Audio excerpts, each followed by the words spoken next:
Aisyah dapat lagi Mila Color Powder Blush. Tapi dia macam tak banyak. And also lepas ni akan naik harga. Tapi you guys tengoklah dapat harga berapa kat shopping bag. I think I do have a lot of units for this one. So hopefully cukup lah untuk semua orang by the time post video ni. So yang ni Color Powder Blush with gold hardware. Aisyah suka gila. Dia ada macam mangga depan ni. Tapi tak boleh cabut lah. Kalau nampak print MKMK ni coated canvas tau. Yang trimnya ni dia pakai leather.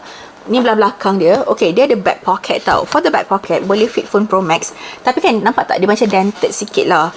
Tak merosakkan bag pun. Lepas tu, strap ni special sikit tau. If you guys macam boleh tengok daripada depan, I wish boleh tengok daripada depan. Sebab kan, okay, strap dia tak boleh detach tau. Okay, tapi adjustable. Preparation and leather.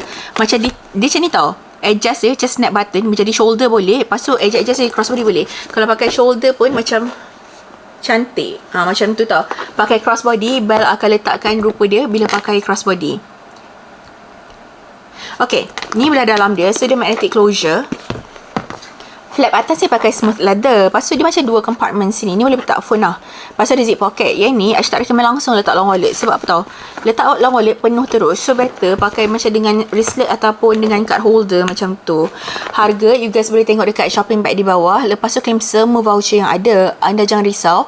Kalau beli dengan UX Love Shop, semuanya 100% original ataupun money back guaranteed.